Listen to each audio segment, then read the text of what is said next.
உடைய பரிசுத்த நாமத்திற்கு ஸ்தோத்திரம் உண்டாவதாக.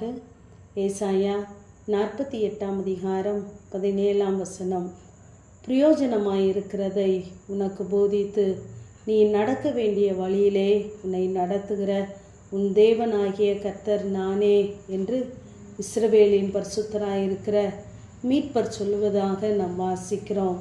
நம்முடைய தேவனாகிய கர்த்தர் நம் ஒவ்வொருடைய வாழ்க்கையிலும் எது பிரயோஜனமானது என்பதை ஒவ்வொரு நாளும் நமக்கு போதித்து நடத்துகிறவராய் இருக்கிறார். அவருடைய வார்த்தையின் மூலமாய் போதிக்கிறார், தரிசனங்கள் மூலமாய் போதிக்கிறார், ஊழியர்கள் மூலமாய் நமக்கு போதிக்கிறார். இப்படி ஒவ்வொரு வழிகளிலேயும் நமக்கு எப்படி புரியுமோ தேவன் நடத்துகிற பாதை அப்படி தேவன் நமக்கு வெளிப்படுகிறவராய் நம்மை நடத்துகிறவராய் இருக்கிறார். அவர் இஸ்ரவேலின் மீட்பரான கர்த்தராய் இருக்கிறார். ஆகவே இஸ்ரவேல் ஜனங்களை எப்படி அவர் வழி நடத்தினாரோ அதே போல நம் ஒவ்வொருவரையும் இந்த நாளிலே அவர் போதித்து நடத்துகிறவராய் இருக்கிறார். நம்மேல் கண் வைத்து நமக்கு ஆலோசனை சொல்லுகிற நல்ல தேவன் நம்மோடு கூட இருக்கிறார். இங்கே இஸ்ரவேல் ஜனங்களை அவர் மீட்டு வெளியே கொண்டு வரும் பொழுது இங்கு ஜனங்கள் கர்த்தருடைய சத்தத்தை கேட்பதற்கு பதிலாக அந்நிய சத்தத்திற்கு செவி கொடுப்பதை நாம் பார்க்கலாம். நம்முடைய வாழ்க்கையிலும் தேவன் நமக்கு வார்த்தைகளை தந்திருப்பார், வாக்குத்தத்தங்களை தந்திருப்பார், தரிசனங்களை தந்திருப்பார். நாம் இப்படித்தான் செல்ல வேண்டும் என்று. ஆனால் நாம் செல்லுகிற வழியிலே நாம் சூழ்நிலைகளை பார்க்கிறோம், சுற்றி இருக்கிறவர்களை பார்க்கிறோம்.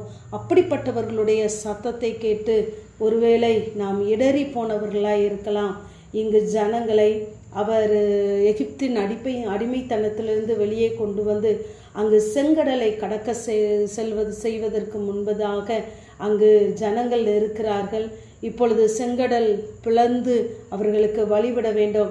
அப்படிப்பட்ட ஒரு பெரிய அற்புதத்தை செய்வதற்காக இவர்கள் மூலமாய் தேவன் மகிமைப்படுவதற்கு அங்கு காரியத்தை அவர் நடப்பிப்பதற்கு முன்பதாக இங்கு ஜனங்கள் பார்வோனுடைய ரதங்களுடைய சத்தத்தை கேட்டு பயந்து போகிறார்கள். யாத்ராகமம் 14 அதிகாரம் 10 அவர்கள் பார்வோன் சமீபித்து வருகிற போது தங்கள் கண்களை ஏறெடுத்து பார்க்கிறார்கள். இஸ்ரவேல் புத்திரர்கள் இப்பொழுது தன் கண்கள் ஏறெடுத்து பார்க்கும் அளவிற்கு தான் தூரத்தில் வருகிறார்கள்.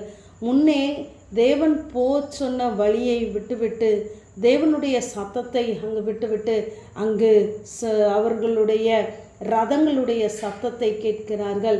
அந்நிய சத்தங்கள் அவர்களுக்கு பயங்களை கொடுக்கிறது. இப்பொழுது தங்களுக்கு பின்னே வருகிறதை கண்டு அவர்கள் பயந்து கர்த்தரை நோக்கி கூப்பிட்டார்கள் என்று சொல்லி பார்க்கிறோம். தேவன் முன்னாக கடந்து போக சொல்லுகிறார். நாம் வார்த்தைகளை வைத்திருக்கிறோம், வாக்குத்தத்தங்களை வைத்திருக்கிறோம். ஆனால் பிரயோஜனமில்லாத காரியங்களை நாம் கவனிப்பதினாலே கேட்பதினாலே மறுபடியுமாய் கர்த்தரிடத்திலே நாம் முறையிடுகிறோம். இப்பொழுது மோசேயை பார்த்து கர்த்தர் சொல்லுகிறார், நீ என்னிடத்தில் முறையிடுகிறது என்ன? நீ புறப்பட்டு போங்கள் என்று சொல்லுகிறார். போய் உன் கோலை ஓங்கி சமுத்திரத்தை பிளந்துவிட என்று சொல்லுகிறார். நம்முடைய வேலை தேவன் செய்ய சொல்லுவதை நாம் செய்துவிட வேண்டும். கோலை ஓங்குவது மோசேயுடைய வேலையாக இருக்குமானால் அந்த சமுத்திரத்தை பிளந்து விடுவது கர்த்தருடைய வேலையாகவே இருக்கிறது. ஆகவே கர்த்தர் கொடுத்த வார்த்தை மாத்திரம் நம்பி நம்முடைய வாழ்க்கையிலே நாம் முன்கடந்து செல்லுகிறவர்களாக இருக்க வேண்டும். இப்பொழுது 27 மோசே தன் கைகளை நீட்டின பொழுது அங்கு அவர்கள் கடலின் நடுவிலே கவிழ்ந்து போனார்கள். ஜலம் திரும்பி வந்தபோது அவர்களை எல்லாரையும் மூடிக்கொண்டது, ஒருவனும் தப்பவில்லை என்று சொல்லி பார்க்கிறோம். நமக்கு விரோதமாய் எழும்புகிறவர்களை தேவன் இல்பொருளாக்க வேண்டுமென்றால் தேவன் நமக்கு காண்பித்த நமக்கு சொல்லிய பாதையிலே நாம் செல்லுகிறவர்களாய் இருக்க வேண்டும். தேவன் நமக்கு பிரயோஜனமானதை மாத்திரம்தான் போதித்து நடத்துவார் என்ற விசுவாசத்தோடு கூட நாம் கர்த்தருடைய வழியிலே நடப்போமானால் கர்த்தர் நிச்சயமாகவே நம்மோடு கூட இருந்து காரியங்களை நடப்பிப்பார். ஆமென். ஜெபம். பிதாவாகிய தேவனே, குமாரனாகிய இயேசு கிறிஸ்துவின் நாமத்தின் மூலமாய் உடைய சன்னிதானத்தில் வருகிறேன்.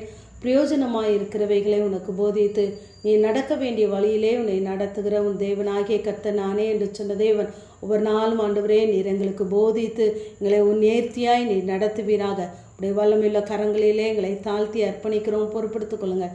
இயேசுவின் மூலம் ஜெபங்களும் எங்கள் நல்ல பிதாவே. ஆமென்.